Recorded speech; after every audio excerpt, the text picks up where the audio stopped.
Let me be direct with you right now. You are probably being ignored, talked over, or dismissed, and you have been blaming yourself for it. You have been telling yourself that if you just worked harder, dressed better, spoke more confidently, or got one more qualification, people would finally start taking you seriously. And that narrative has been running your life. But here is the thing nobody is willing to say out loud.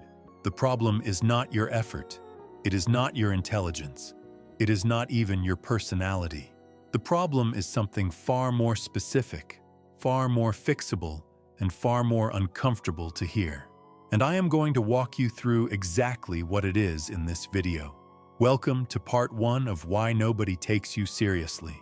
This is the episode where we rip off the bandage and look directly at the wound. No flattery, no comfort, no soft landing. Just the truth about why the credibility gap exists and why it is quietly costing you more than you realize.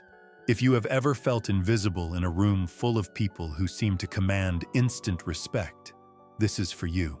If you have ever had a great idea dismissed, then watched someone else say the exact same thing 10 minutes later and get praised for it, this is for you. And if you have ever wondered why some people seem to walk into spaces and immediately get taken seriously while you are still fighting for basic acknowledgement, stay with me because this video will explain exactly why that happens. But before we get there, here is the hook that should bother you. Credibility is not built over time. It is assigned in seconds. Before you say a single word, before anyone knows what you are capable of, a judgment has already been made. And once that judgment is set, every single thing you do either confirms it or fights against it. Most people spend their entire careers unknowingly confirming a negative first impression they did not even know they made. That is the credibility gap. And if you are young, if you are early in your career, if you came from a background that did not hand you a ready-made network or a prestigious school name, the gap starts wider and the climb is steeper. This is not fair. But fair is not the conversation we are having today. Today we are having the honest one. So let us start from the beginning. What exactly is the credibility gap? And why does it disproportionately destroy young, ambitious people who are working the hardest? The credibility gap is the space between how good you actually are and how seriously people take you. It is the invisible distance between your real capabilities and the perception other people have formed. And here is what makes it so dangerous. It operates completely independently of your actual performance. You can be the most talented person in the room and still carry a massive credibility gap. You can work longer hours than anyone else, produce better results than your peers, have sharper instincts and deeper knowledge, and still get overlooked, interrupted, or quietly excluded from the decisions that actually matter. Because the credibility gap is not a performance problem. It is a perception problem. And perception, by design, does not care about merit. Now here is where the broke and young trap comes in. And this is the part most videos conveniently skip over because it requires people to look at something uncomfortable. There is a specific pattern that affects people who are young and financially starting from scratch. And it is not just about money. Although money plays a bigger role in this than most personal development content will ever admit to you. It is about the full picture of signals you are sending out, consciously and unconsciously, that tell the people around you how to categorize you. Think about this. Human beings are wired for pattern recognition. It kept our ancestors alive. When we encounter a new person, our brains run an instant assessment, pulling from every available signal.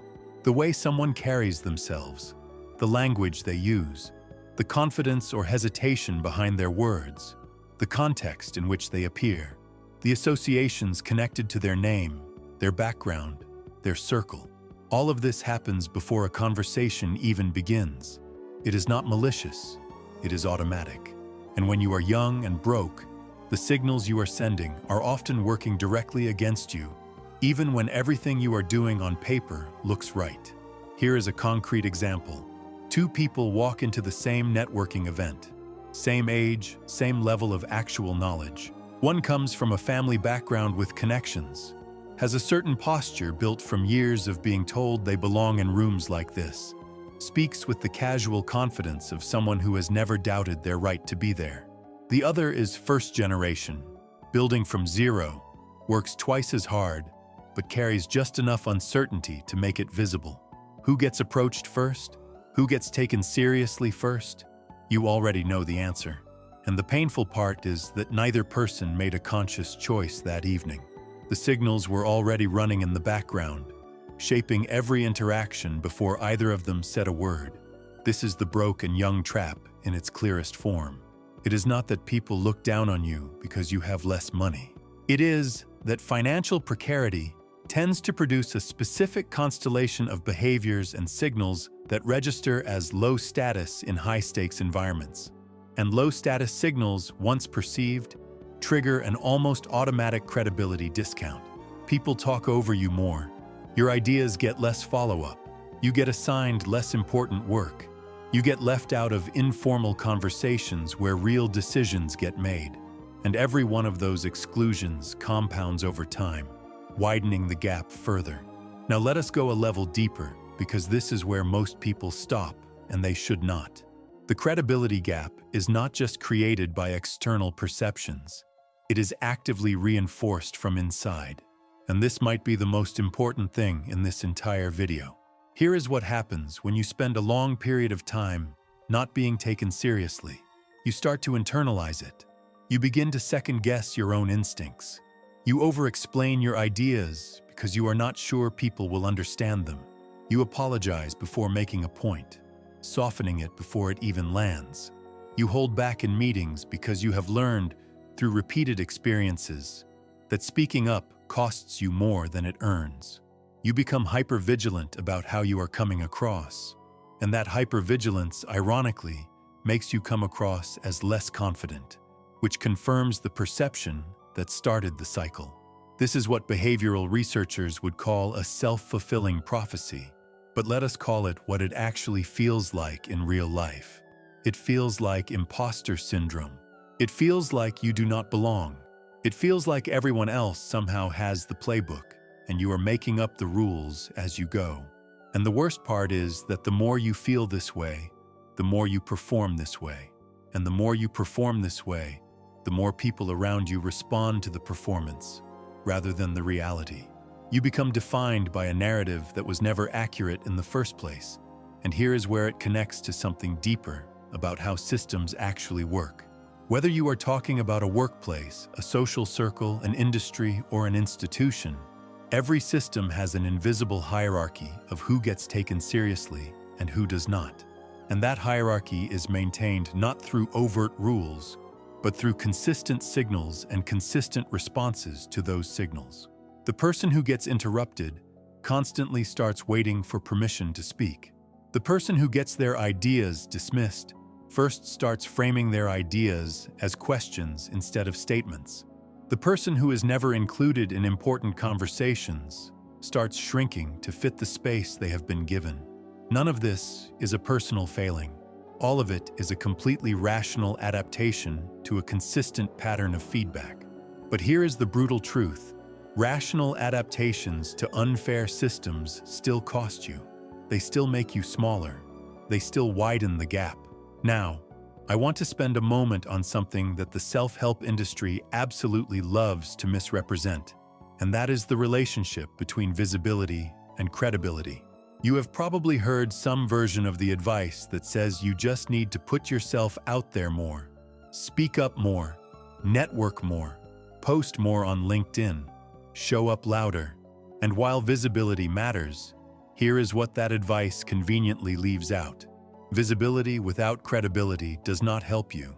It can actually hurt you, because visibility just amplifies whatever signals you are already sending. If the signals say young, uncertain, unproven, and low status, then more visibility means more people receiving exactly those signals at higher volume. You are not building a reputation. You are broadcasting a limitation. This is why some people can post content constantly, attend every event, shake every hand, and still find themselves taken less seriously than someone who barely shows up but radiates a completely different energy when they do. Credibility is not about frequency. It is about the quality of the signal. And until you understand what signal you are actually sending, increasing your visibility is like turning up the volume on a song that is already out of tune. Let us talk about the three main categories where the credibility gap gets created, because understanding the source is the first step toward addressing it. The first category is presentation, not just how you dress, although that matters more than people want to admit. It is the full package of how you show up. Your posture, your tone, your pacing, the words you choose, the words you avoid, whether you take up space or compress yourself into it. When you are young and still figuring out who you are, presentation is often inconsistent. It changes based on who you are around. It shifts depending on how confident you feel that day. And inconsistency is read as uncertainty. Uncertainty is read as inexperience. Inexperience is punished with a credibility discount. The people who get taken seriously instantly are usually the ones who have developed a consistent baseline presence. It does not matter whether they feel nervous inside. The outside is locked in. The second category is positioning. This is about how you define yourself and how others define you before you even open your mouth. If you have no clear positioning, people will assign one to you, and the one they assign will usually be the most convenient category, which for a young person without obvious credentials often defaults to junior, unproven, or not quite ready yet. Positioning is the answer to the question, who is this person, and why does their opinion matter? If you cannot answer that clearly, confidently, and quickly, other people will answer it for you, and their answer will rarely be the one you want. The third category is pattern of proof. This is the evidence that backs up your positioning. Anyone can claim expertise. Anyone can say the right things. What builds actual credibility is a demonstrated pattern over time that shows your words match your results. When you are young and early in your journey, you have a shorter track record. That is just reality. But the mistake most young people make is assuming that means they have no proof at all. They overlook the small wins, the micro demonstrations, the ways they have already shown capability, because they do not look impressive enough compared to what they wish they had. And because they do not claim those things, nobody else does either. Your proof is smaller than you want it to be, but it is not absent. The failure to present it is a choice, even when it does not feel like one. Now here is something I want you to sit with, because it connects everything we have been talking about to a much larger pattern. The credibility gap does not just affect how people perceive you. It actively shapes the opportunities that come your way, which then shapes your actual trajectory, which then determines what kind of proof you are able to accumulate, which loops right back into the credibility gap. This is why the gap tends to compound. It is not a static problem. It is a dynamic one.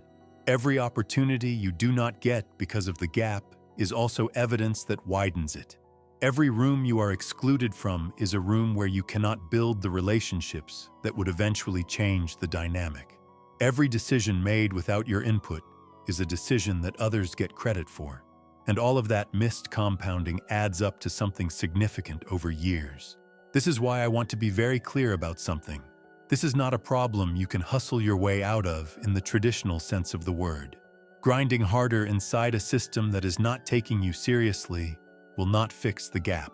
Working longer hours for people who have already decided you are not at the table will not earn you a seat. Proving yourself to an audience that has not given you the credibility to be proven, you will exhaust yourself and wonder why nothing is changing. This is not about effort. It is about signal. It is about understanding what game is actually being played and making strategic decisions about how you show up in it. The breakthrough moment, and I want to be precise here, comes when you stop trying to prove yourself within the frame other people have given you and start reframing the situation entirely.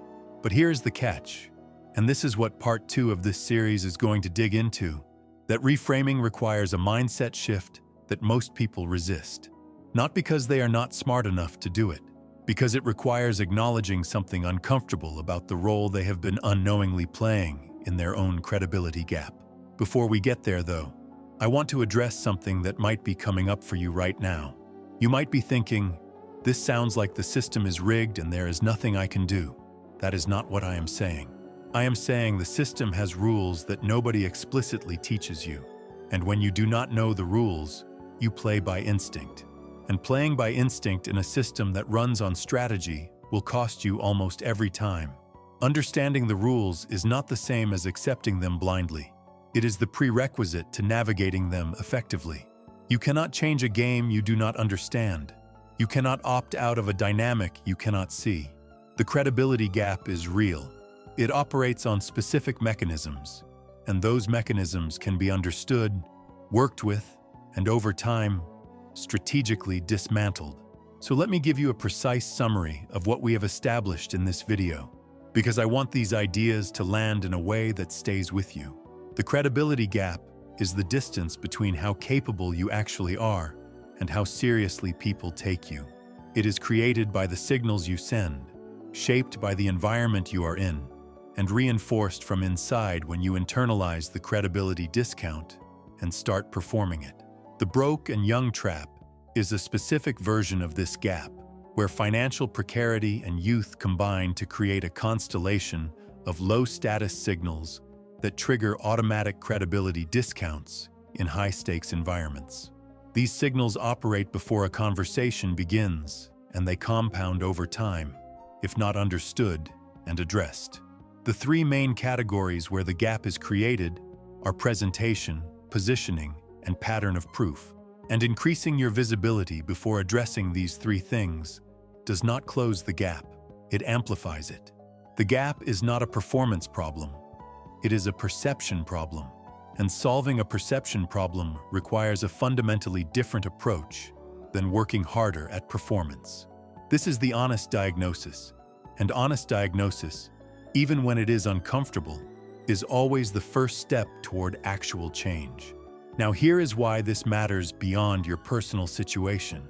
We are living through a moment where credibility is more portable than it has ever been in history. You no longer need an institution to vouch for you. You no longer need to spend 20 years climbing a ladder inside one company to earn the right to be heard. The tools to build credibility from scratch, to position yourself, to demonstrate proof, to show up consistently in front of the right audiences, exist and are accessible in ways they have never been before. But they are only useful if you understand the underlying dynamics we have been talking about today. Because those tools in the hands of someone who does not understand the credibility gap will be used to amplify all the wrong signals louder and faster. Understanding comes first, then strategy, then execution. And that is exactly the sequence this series follows. Part 1, which is what you just watched, exposes the gap clearly and honestly. Part 2, coming next, goes inside the mindset shifts that bridge the gap. Not the surface-level advice you have heard before. The actual, uncomfortable, rewiring level shifts that change how you operate. And Part 3 shows you what the transformation looks like in practice. What it looks like when someone who used to carry a wide credibility gap systematically closes it, and what becomes possible on the other side. If this video hit somewhere real for you, do not close it and move on. Subscribe right now, because Part 2 is where the work actually starts. And if you know someone who is grinding hard but not getting taken seriously, send them this video. Not as a dig, as a gift. Because the information in this series is exactly what most people spend years figuring out on their own, if they figure it out at all. The credibility gap is real. It is specific. It is fixable. But you cannot fix what you have not fully seen. And now you have seen it. Stay for Part 2.